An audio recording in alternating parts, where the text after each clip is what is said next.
Stanford University. This is Bio 150, isn't it? Okay, just wanted to make sure. Okay, so we start off with a scenario. 40-year-old guy, quiet suburban life, married 15 years, 2 kids, 3.5 dogs, everything's standard, everything's going wonderfully. And one day, out of nowhere, he punches somebody in the face at work. Totally bizarre, out of character. The guy is standing there by the water cooler and makes some comment on some baseball team, takes exception to it, punches him in the face. Utterly strange. Things are quiet. 3 months later, his wife of 15 years, happy marriage, discovers he's having an affair with a 16-year-old checkout kid down at the Safeway. Really weird. Then 3 months after that, he absconds with all the money at work, embezzles it, disappears, and is never seen again.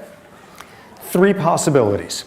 First one, this guy is a truly deep creep. Second, he is having the most immature midlife crisis you could ever imagine. Third possibility, he has a mutation in one gene in his head. And what we'll be seeing is this is exactly the profile that you get in a certain neurological disease where it's one gene that's out of whack. First demonstration of that. Okay, just to get a sense of who's here, how many of you think there is a genetic influence on sexual orientation? Okay, how many think it is possible for prenatal events to influence your political opinions 30 years later? Okay, how many think that there is a valid way of using biology to understand who's religious and who isn't? Yeah, not quite as many hands there. Okay, as long as we're in that terrain, how many people believe in God? How many people believe in souls? How many people believe in evil? How many people believe in free will? That's going to change. Okay. Oh, I might as well ask, is there anybody in this room who actually does believe in evolution? Just wanted to make sure, see what we're dealing with here. Okay, how many think that there is a genetic influence and that there's a basic biological difference, a sex difference in levels of aggression? How many think there's biological bases of sex differences in intelligence? Okay, who thinks it's all explained by nature? Who thinks it's all explained by nurture? Who think there's a magnificent, fascinating, nuanced interaction between nature and nurture? Yay, okay, well, everybody's going to get an A+ then. You already have the course under control. Okay, so we start off trying to find something in common. Look at these 4 events here. Or not, in terms of being scraped out there, but these are 4 circumstances that have something surprising in common. Having your period, having a brain tumor, eating a lot of junk food, taking anabolic steroids. Those of you who are not oriented to it, that's the ones that build up your muscle, like testosterone derivatives. Okay, these all have something in common. Having your period, having a brain tumor, eating a lot of junk food, and taking a lot of anabolic steroids. Anybody want to fathom a guess what's the commonality amongst the 4 of them? Yeah. Hormones, good. Okay, we're often running with hormones. Good. Even more specific than that. Something they all have in common. Oh, come on, somebody want to guess? I see these brief movements of hands there as people change their mind. Okay, it all has to do with hormones. They all have hormones in common, I say, trying to facilitate somebody making the next guess. Oh, come on, they all have something. Okay, we got to get out of here at some point. These all have 4 things in common. All of these have been used successfully in courts of law to explain the behavior of a murderer. In the first case, a number of cases where the fact that a woman was having her period at the time of killing someone was part of what a jury said led them to exonerate the person, a literature showing that a disproportionate share of female aggression comes around the time of menses.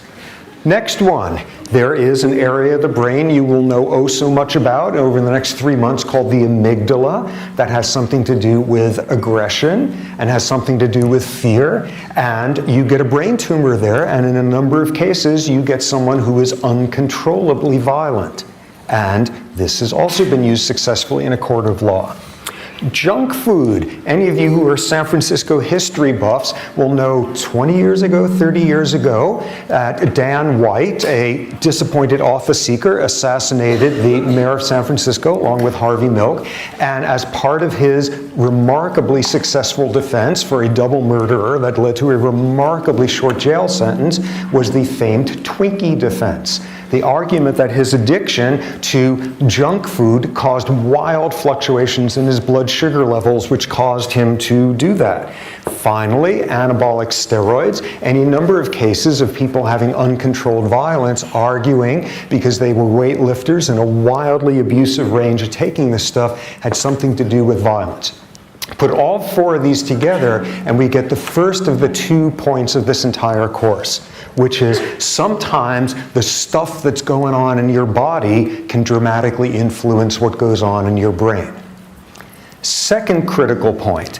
Tonight, when you've settled back down and you're ready to go to sleep and you're nice and relaxed and your heart's beating nice and slow, think the following thought. You know, that heart isn't going to beat forever.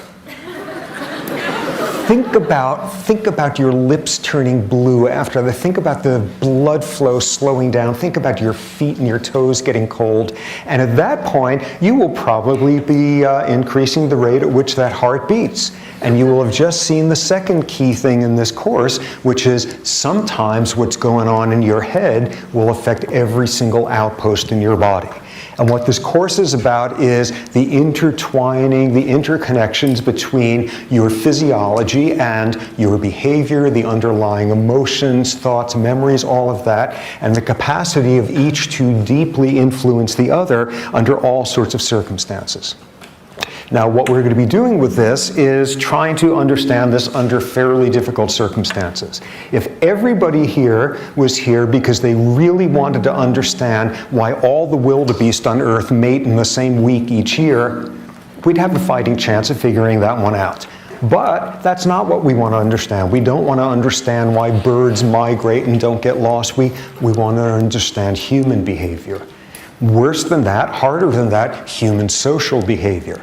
And hardest of all, in some cases, some grossly abnormal human behavior. And if you're going to try to do that, there's a problem, which is officially, it's complicated. It is a huge, messy process trying to make sense of the biology of human social behavior. And just as all sorts of realms, when one deals with messy, complicated problems that you need to think about in some wildly interacting way, we all have a strategy that we come up with. A strategy to make things easier, which is that we think in categories. We think in categories, we take things that are continua and we break them into categories, and we label those categories. And we do that in various settings because it could be extremely useful. For example, somebody give me an estimate on how long this line is.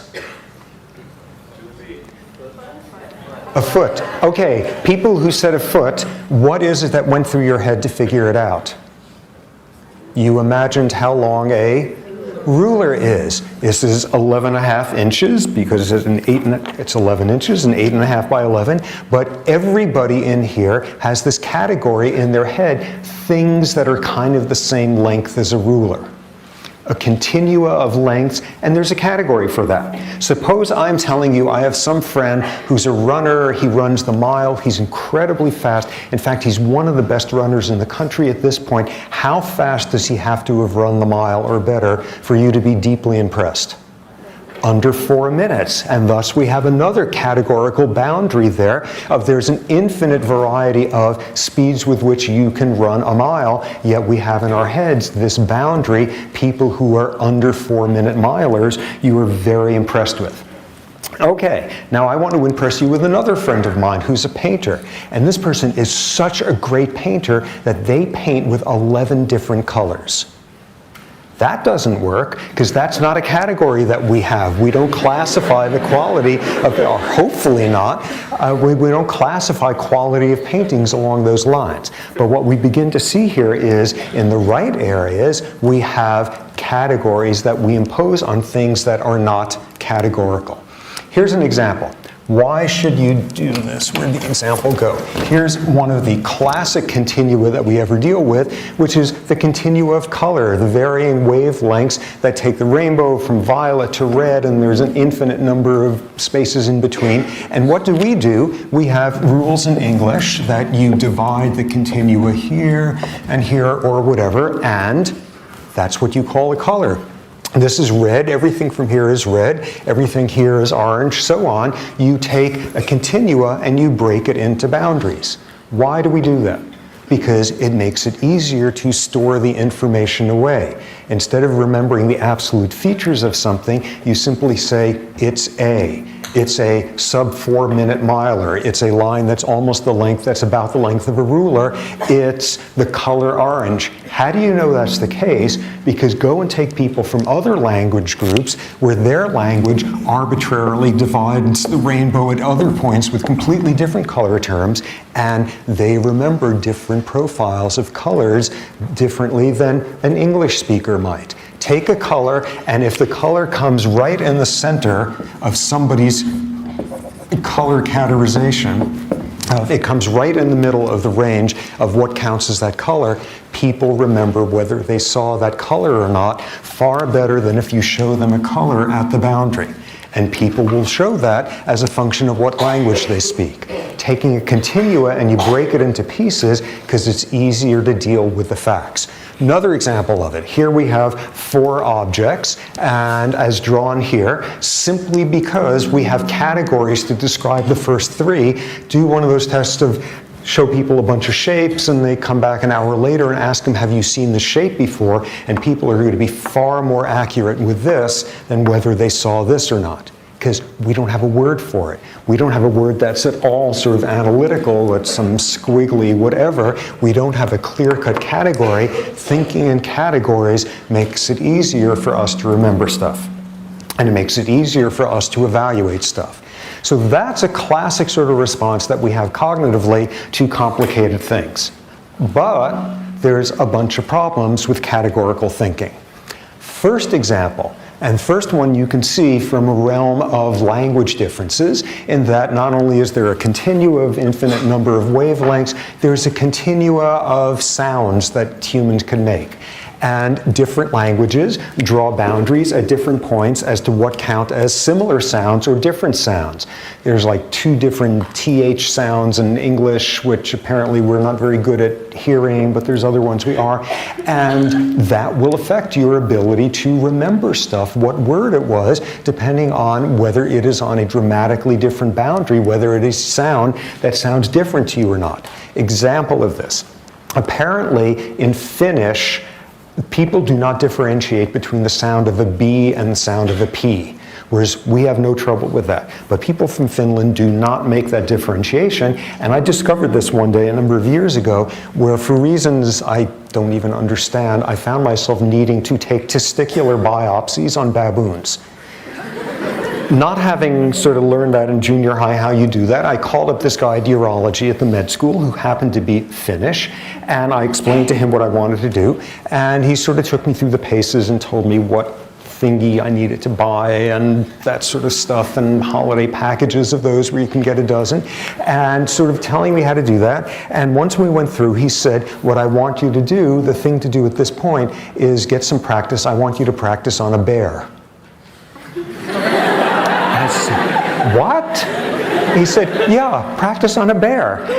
And I said, are you kidding me? He said, I know it sounds crazy, but we have all the residents do that. It's a very good learning device. You know, either practice on a bear or an apple. Oh. Here we see the dangers of making mistakes about differences between B and P under certain circumstances. So we see one of the dangers there, which is when you are paying too much attention to categories, you can't differentiate two facts that fall within the same category. Next example. Remember back at various points of anxiety during exams and such back when, where there was a world of difference between getting a 65 on a test and a 66 on a test. Not particularly different, but because there's this boundary drawn there between passing and failing, there is this dramatic differentiating we make. When you put up boundaries, you have trouble seeing how similar things are on either side of it. Next example, one additional problem that you get when you think categorically. And for this, everybody needs to turn over one of the pieces of paper, the paper you're going to hand in, the questionnaire. And what I'm going to do is read you a series of phone numbers, and I want you to write them down as accurately as possible. Okay, ready? 243-2649, 650-3260, 2565779. 832-2449, 2-913-171, 2314-026, 593-2449, 74-38840, 83152-87. Okay, now what that exercise is, and no, that doesn't count towards the grade.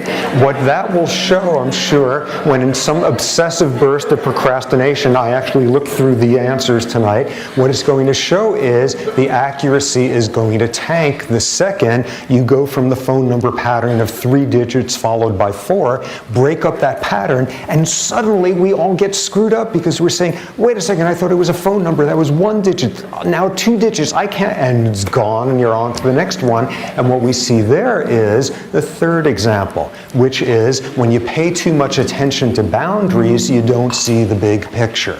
All you see are categories. All you see are, wait a second, phone numbers are supposed to come with 3 digits followed by 4. Another example of where we use categorical thinking. Okay, I'm putting up a number series here.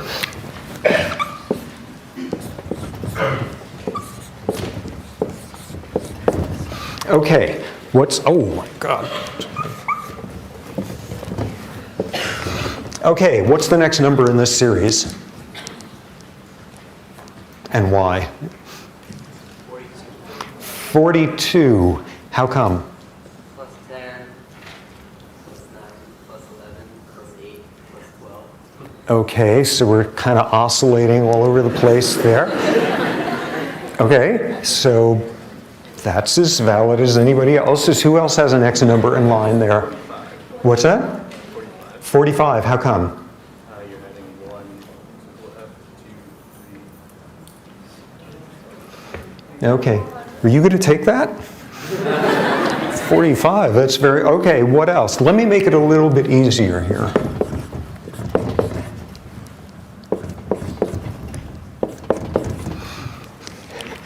Okay, so what's the next number in that series? And what I'm telling you is if you think about the world with a certain set of categories in your head, you will know the next number in the sequence. So what's the next one? 7 billion. 7 billion. Just adding anything. Okay, that one. Okay, 7 billion, that's another possibility. Although presumably it would be 7 billionth. Anything else? Any other guesses here as to what happens next? 4th, 14th, 23rd, 34th. What's the next one in the sequence? Yes?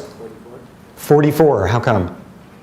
Well, it's looking like you're just kind of going up like plus 10 in the tens column, but then when you're doing 2 fourths, and then the third number will be a first.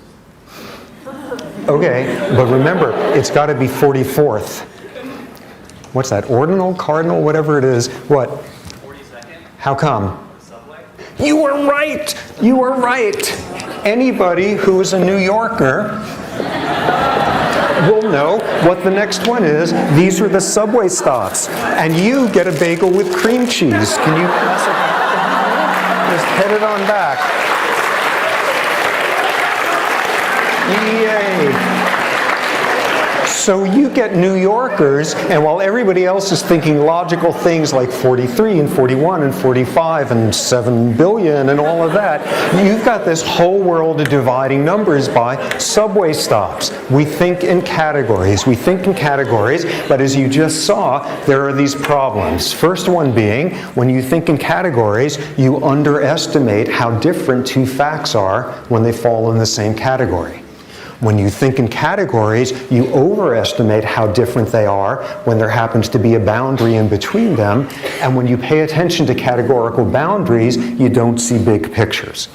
Now, what our goal in this class is going to be is think about this big, complex issue of the biology of behavior without falling into thinking in categories. What do I mean in this regard, thinking categorically about a subject like this? There's some chicken, and the chicken is standing somewhere, and there's some rooster over there that does some sexually solicitive, exciting thing for the female, and in response to that, the female picks up and goes running over to the rooster, and thus we have our first behavioral biology question here: why did that chicken cross the road to get to that rooster? So you could answer that like an endocrinologist and say, well, the female had certain levels of estrogen in her bloodstream which made this key hypothalamic areas responsive to the stimulus. Or you could answer it like an anatomist of saying, well, because the fulcrum of her pelvis or whatever it is chickens have that allow them to run. Or you could answer it in the category of an evolutionary biologist that over the millennia, chickens that didn't respond to sexually solicitive gestures from males left fewer copies of their genes, and there's all these different categories that we can use to explain what's going on. All of these different buckets which begin to pull you towards all of the problems we just saw. Having trouble telling how different or similar two facts are, having trouble seeing big pictures, overemphasizing the importance of the bucket you happen to live inside of. And thus, suddenly, everything about this behavior is explained by a gene, a neurotransmitter, a childhood trauma, a living inside one bucket. What we are going to be doing over and over, and here is the main point of the course, is looking at how what goes on in your body influences behavior, emotions, memories, how what goes on there influences your body, looping over, and at every one of those points, resisting the pull to think categorically. Oh, this is the explanation for where this behavior came from. Here's what we're going to be doing instead throughout in terms of the structure of the class when we get to actual behaviors. For each behavioral category, we will start off by looking at what the behavior looks like, because often that takes a lot more objectivity than we initially assume. What does the behavior look like? Then we will say, well, what went on in that organism a half second before that behavior occurred to cause it to occur, which is the world of what's going on with neurons, what's going on with circuitry, where's the explanation for the behavior. Aha, this behavior happened because this part of the brain got activated. But just as we're about to settle in happily into that bucket, we push back a bit and say, well, what smell, what sound, what sensory stimulation in the environment caused those neurons to get activated and produce that behavior? And then pushing one step further behind. Okay, well, what do hormone levels, various hormones in the bloodstream of that animal or individual for the past few hours, how do those hormones change how sensitive you are to those sounds, smells, etc., that cause those neurons to get activated and produce the behavior? And all we're going to be doing is working our way back all the way through early development, fetal life, the genetic makeup of an individual, the genetic makeup of entire populations, species, the evolutionary pressure on, all the way back to there. How do you explain each one of these behaviors in the context of those outposts, and how are they not really outposts? All they are different ways of expressing the same biological influences. If you say, ooh, here's a hormone that explains this behavior is caused by hormone X. Hormone X is coded for by a gene. So suddenly you're not just talking about endocrinology, you're talking about genetics. And if there's a gene there, it has been subject to selection. So suddenly you're talking about evolution. If you were talking about what smell, sights, etc. are the acute triggers for a behavior, by definition, you're also talking about fetal development that determined how sensitive those systems were to those sorts of stimuli. What we're going to be having over and over again is any one of these buckets that we spend some time in. All we're going to do is think of that bucket is at that point the most convenient way of describing all of the influences that came beforehand. And in that regard, there's no buckets. All there are temporary platforms, and each platform is simply the easiest, most convenient way of describing the outcome of everything that came beforehand, starting with millennia back in evolution. Okay, so that sounds great. That's what we're going to do. We're going to do this, and we're going to be very sophisticated and fancy in our thinking about it, and we're not going to fall for categorical thinking and all of that. Okay, this is a complicated subject and we're smart, so we're going to try to think about that smartly. That's great, but like maybe this is just an irritating song and dance here of, ooh, we're not going to fall for categorical thinking like people out there. Obviously, when people are thinking about stuff like behavior, and they do this professionally, professional biologists, biology, behavior type, yes, they understand also. This is just this straw man, ooh, we're going to be more sophisticated in our thinking than endocrinologists and geneticists and all of those. They obviously know that these things interact, and it's not just one explanation, and it's just the area they focus on. They understand that. Let me read you a few quotes to show just how much some of these folks don't understand that. First quote, "Give me a child at birth from any background and let me control the total environment in which he is raised, and I will turn him into anything I wish him to be, whether doctor, lawyer, beggar, or thief." This was John Watson, 1912, one of the founding fathers of the school of psychology called behaviorism. Behaviorism that sort of reached its apogee with this guy B.F. Skinner in the 1950s, this notion that if you could control the rewards, the punishments, the positive, the negative reinforcements, you could turn anybody into anything you want, whether doctor, lawyer, beggar, or thief. And we know that isn't the case. We know that's not possible. We know that all you have to do is throw in one other factor, like a lot of protein malnutrition during fetal life, and you're not going to be able to do that. That being a crude example of just how wrong this guy was. You cannot have all the control over the environment and turn somebody into whatever you want. Here's a guy living pathologically in this bucket that behavior could be explained solely by understanding reward and punishment. Interesting factoid, this John Watson guy, shortly after that, he was driven out of academia for a wild scandal that he was involved in, and he spent the rest of his career apparently as an extremely successful advertising executive. Going to show you something. He may not have been able to turn people into anything he wanted, but apparently he could make them buy all sorts of gewgaw nonsense. Okay, next quote. "Normal psychic life depends upon the good functioning of brain synapses." If you don't know what synapses are, don't panic at this point. There are ways brain cells connect with each other. Okay, normal psychic life depends on the good functioning of brain synapses, and mental disorders appear as a result of synaptic derangements.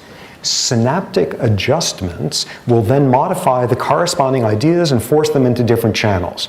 Using this approach, we obtain cures and improvements, but no failures. Synaptic adjustments.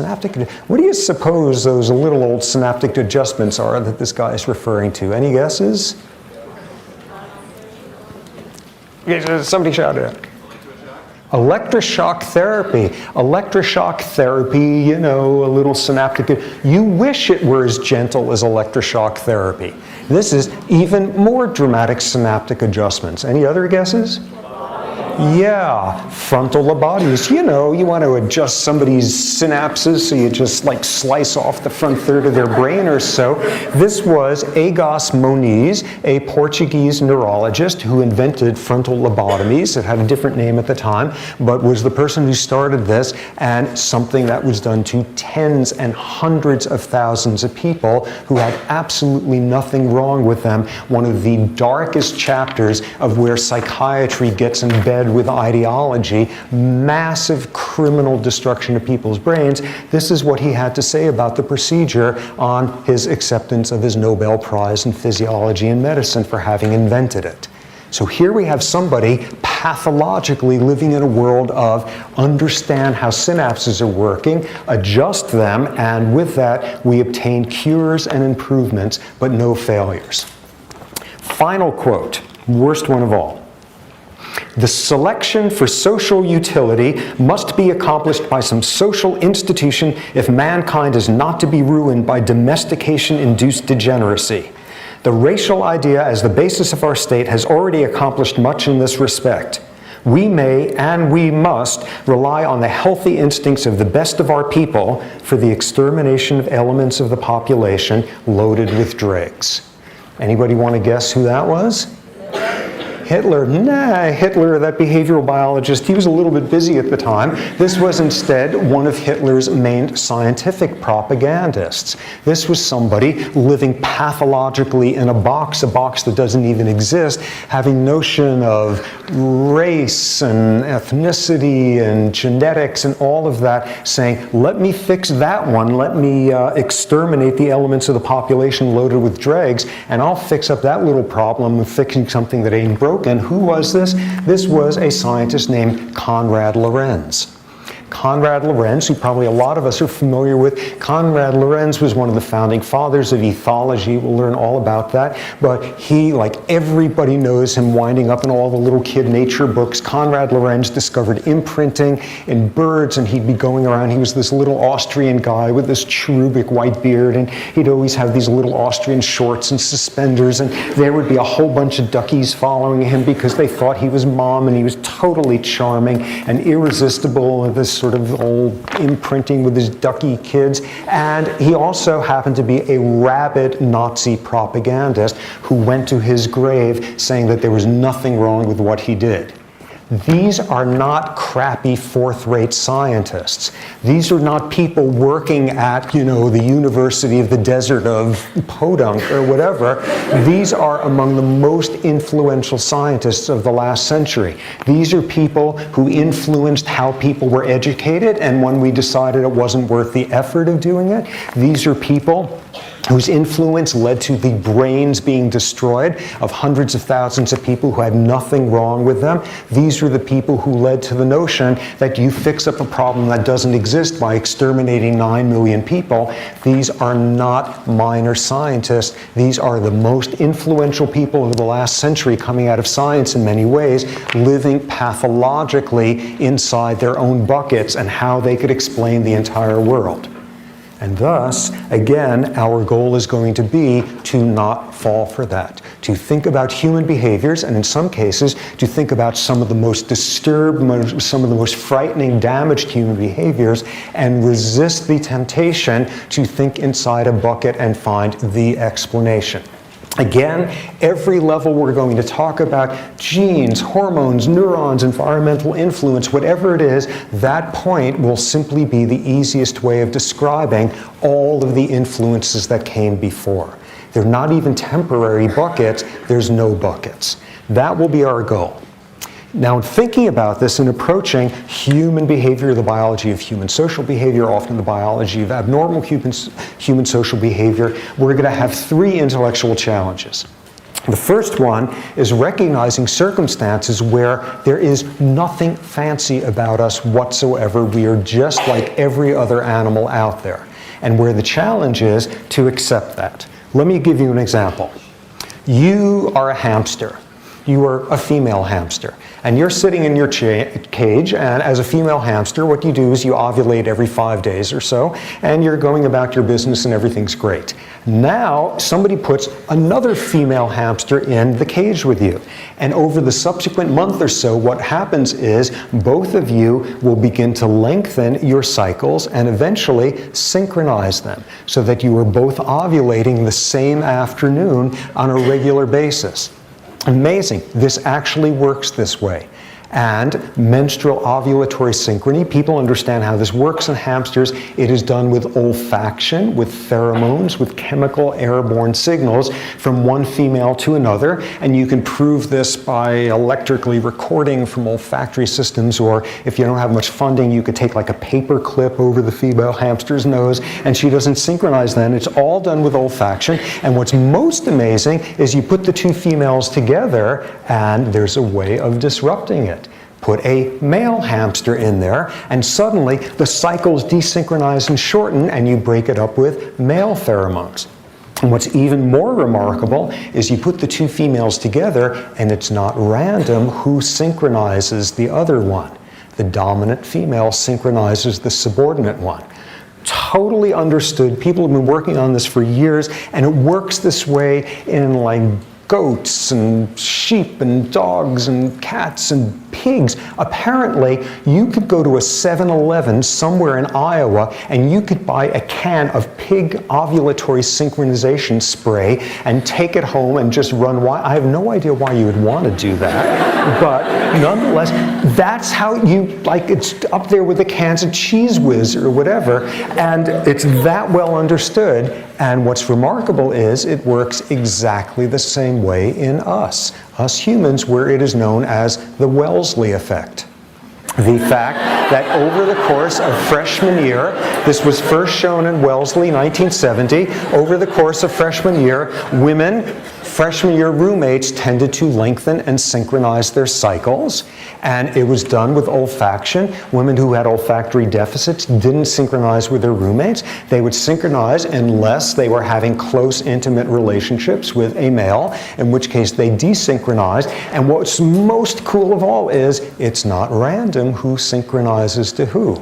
The studies tend to show is the individual who is more socially outgoing, extroverted, dominating is the one who synchronizes the other one. And this is well enough understood that when I was in college, people would sit around at the dinner table and say stuff like, oh, when we roomed together this summer, I had her synchronized by August 1st. You know, this is what happens if you hang out with biologists, but we're exactly the same. The challenge there is recognizing there's nothing fancy about us. At various points in the class, we will look at comparisons between the human and the chimp genome, and it's virtually the same. Some of the time, we are just a plain old off-the-rack animal. Second challenge is going to be circumstances where we appear to be just like everybody else, all the other organisms out there, but we do something very different with the similarity. Let me give you an example here. You have two humans, two individuals who are going through a ritual. They are sitting at a table. They're absolutely silent, they're making no eye contact, and they do nothing more physically taxing than every now and then one of them picks up their hand and moves a little piece of wood on the table. And if these happen to be the right two individuals in the middle of a chess grandmaster tournament, these people are maintaining blood pressure for 6 hours running that you only see in a marathon runner. These people are going through thousands of calories a day doing nothing more than thinking. And this is outrageous because you look at one of these chess grandmasters who's just taken down an opponent and took their queen or whatever, and they will have the exact same physiology as some male baboon on the savannah who's just ripped the stomach open of his worst rival. And we're doing it there just with thought.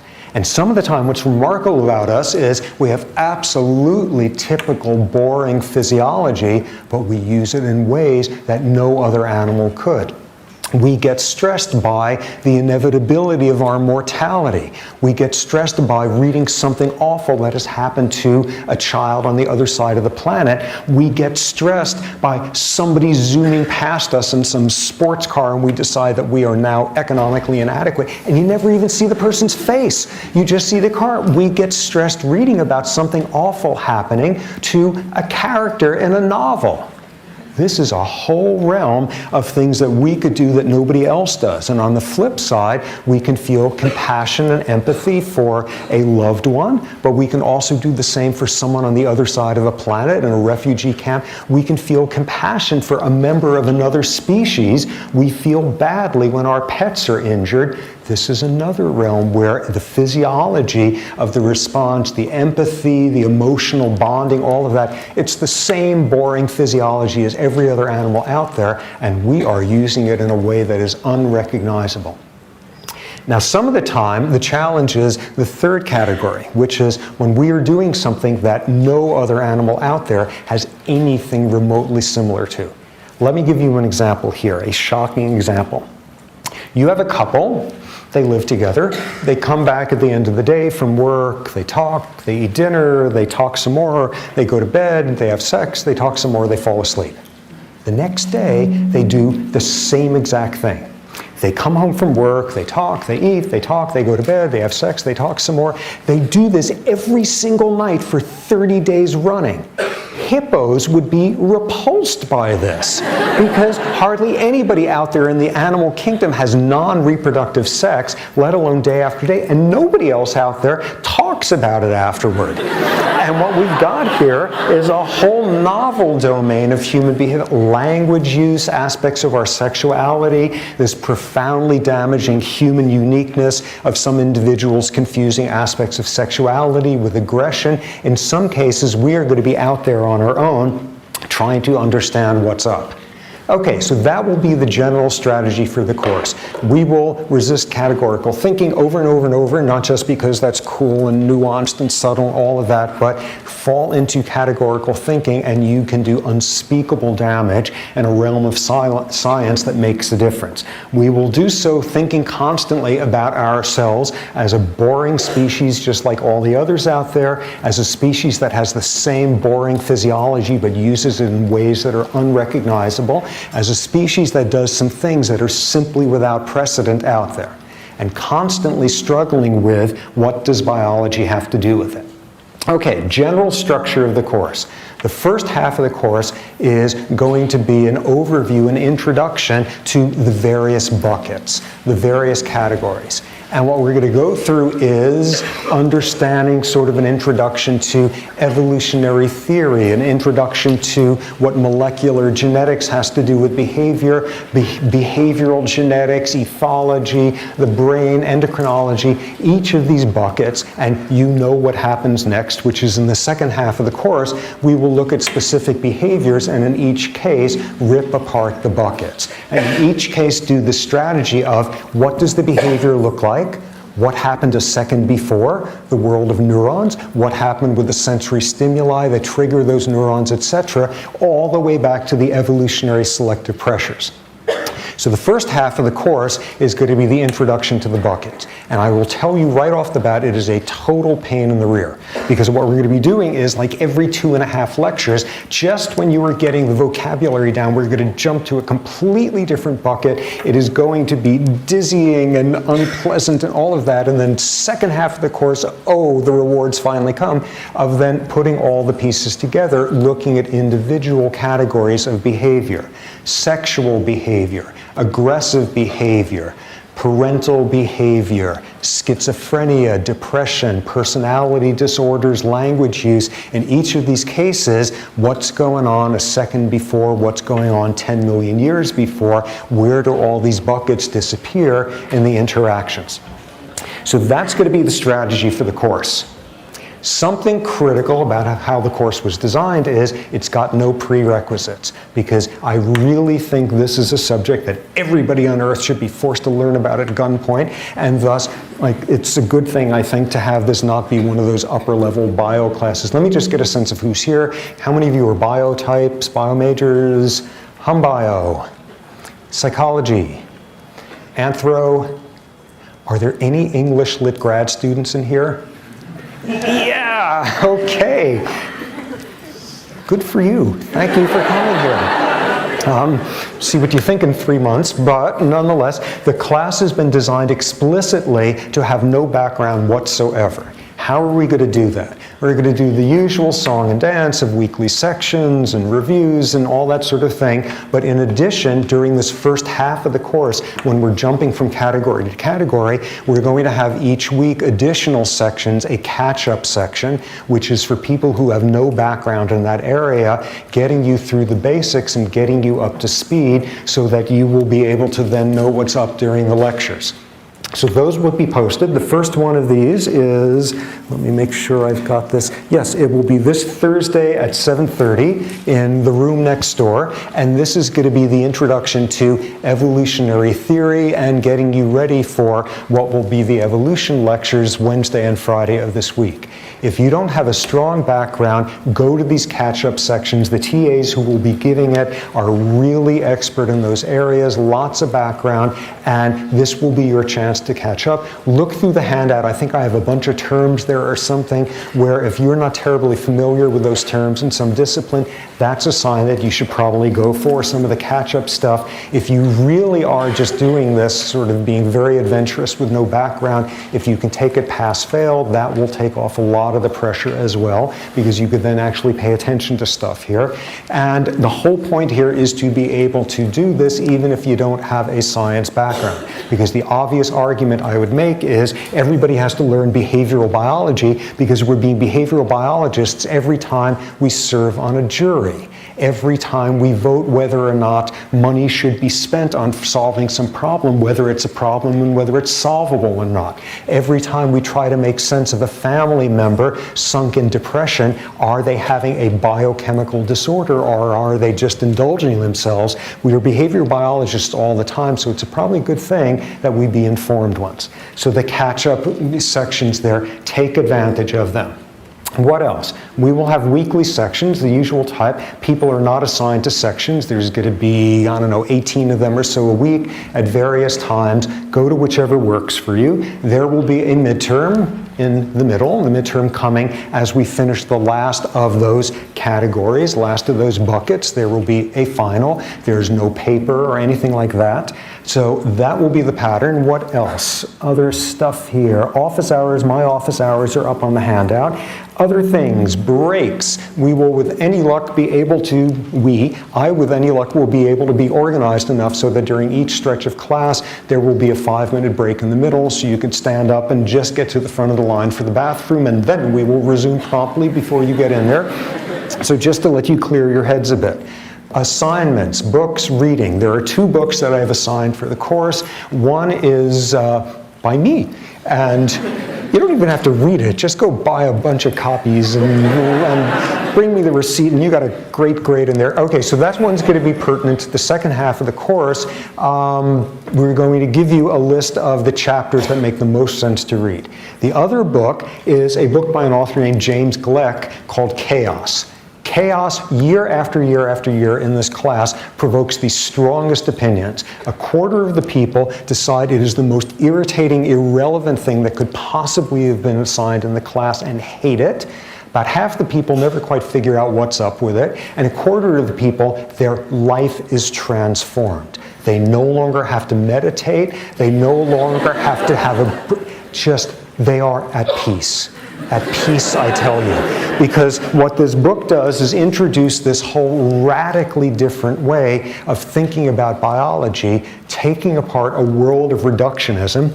For 500 years, we all have been using a very simple model for thinking about living systems, which is if you want to understand something that's complicated, you break it apart into its little pieces. And once you understand the little pieces and put it back together, you will understand the complex thing.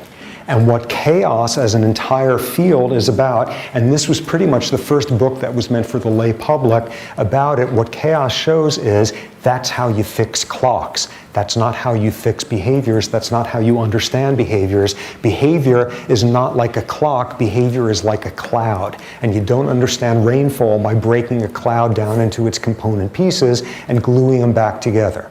So read through that book. A lot of it is from physical sciences rather than biological, so we'll just be suggesting the chapters you should read. I will tell you, it is the first book since like Baby Beluga where I've gotten to the last page and immediately started reading it over again from the front, because along with Baby Beluga, it's had the greatest influence on my life.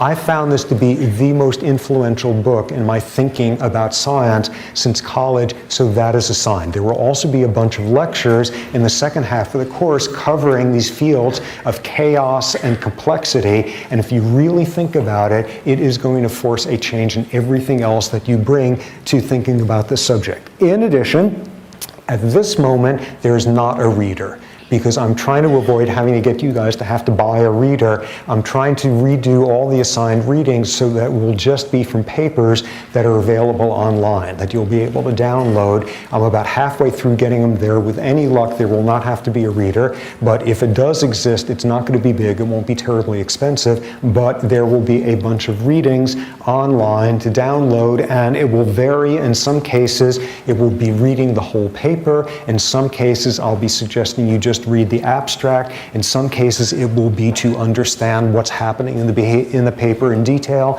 In some cases, this is an example of how people in this bucket think about this problem. Just read the abstract. So all of that will be assigned and made clear. What other stuff? There's going to be a huge amount of information online. The coursework is going to be set up for the class. There will be copies of the handouts.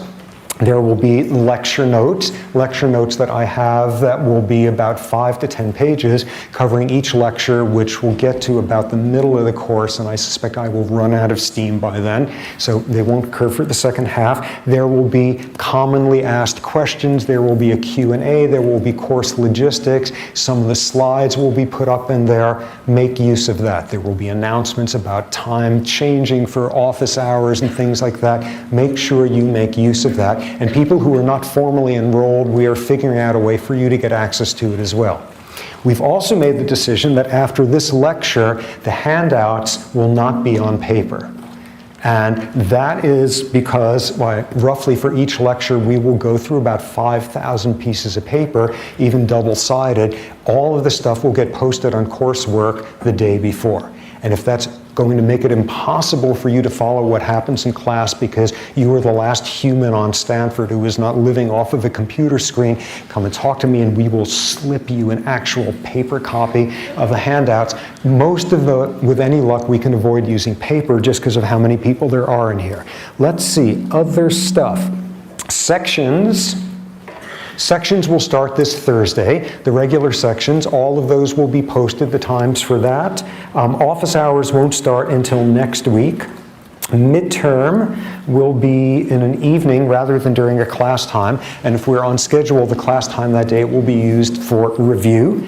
And anything else? Oh, a very good suggestion just now, given that the class before here is humongous, and thus we have the impossible problem of a lot of people trying to get out of that while a lot of people are trying to get into that. It might work best for everybody to come in from the top so that you flow down the stairs seamlessly and drive out those other people before us out the door there. That might work a whole lot better. Final thing is we have a team of TAs here, and they are great. Here they are. TAs, stand up and be embarrassed. Okay, stand up, guys. There they are. There's all but one of them who is in transit. There they are. These guys are great. They have either taken the course before, in some cases they've TA'd the course before, they are grad students in various of the bucket specialties. I would strongly suggest taking advantage of the sections. What will evolve after the first few weeks is there will be the regular sections going over the course material, sort of in the usual way. There will also be more advanced sections for people who have stronger backgrounds. Take advantage. Okay, you guys can sit down. Leaving them standing there awkwardly for hours afterward. Take advantage of the sections. Really greatly skilled TAs. Okay, so that's basically what we got going here. Are there any questions? Units. Okay, somebody emailed about units. The class is 5 units, and it's because we are meeting for so many hours a week. Actually, for a while, the class was a 6-unit course, and that was because of Condoleezza Rice. Because when she was the provost here, she totally screwed the biology department by upping our teaching requirements under really nasty conditions. So what we all decided was to find ways, every single sleazy trick we could do to puff up the number of units we were supposedly teaching. So for a while, the 5-unit class here would get you 6 units, but eventually they caught us, so we stopped doing that. So first she did that, and then weapons of mass destruction. So it's a 5-unit class at the moment. Say hi for me if you run into her on campus. So 5 units, the workload I think will be commensurate with that, but it's mainly because of heavy class time. One additional thing, lectures are going to be taped and put up online within a day or so on coursework. The reason for that is, given that this spans 2-hour block, a lot of people have to miss one of the hour blocks, and in the past it has worked to be able to get the stuff up online, so that will be advantageous for some folks. Okay, question. Yes, there was a question up there. That was, okay, you take it back. Okay, any other questions? Bagel guy, did you get your bagel or did somebody eat it? Okay, good, good. A social contract comes through, yeah. What's that? Are there scheduled midterm finals dates? Yes. May 3rd. I don't remember. May 3rd for the midterm. Yeah, 7:30. 7:30 in the evening. It is a Monday. June 4th. June 4th for the final. Okay, more questions? Yeah. What's the format of the midterm and the final? In an ideal world, given the whole emphasis here on no buckets, blah, blah, etc., it would be long essays and requirements of sonnets and sensitive haikus about the hypothalamus. But simply because of the numbers in here, we are reduced to sort of like lowest common denominator, a lot of multiple choice questions just to make things saner for the TAs, because it is an unbelievable job to try to grade this many papers that quickly. Broadly, intellectually, what the midterm is going to be about is just touching base, making sure you understand the basics of each of those buckets, each of those disciplines, a little bit of forcing you to think across disciplines. What the final is going to be entirely about is forcing you to think across the disciplines, across the buckets there. So it's going to be sort of very different intellectual foci in there. Midterm, have the facts down. Hopefully it won't be quite as mindless as that, but that's the main function of the midterm. Okay, more questions? Yeah.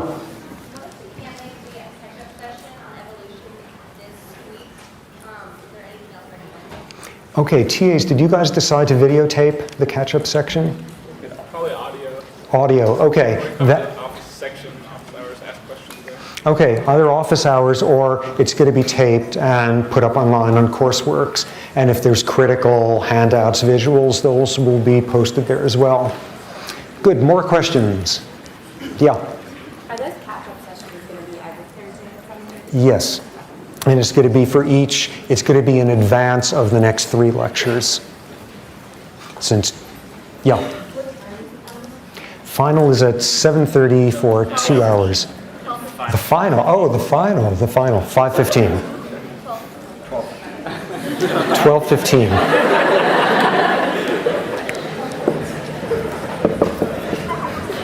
Just to get that up there, 12:15. More questions?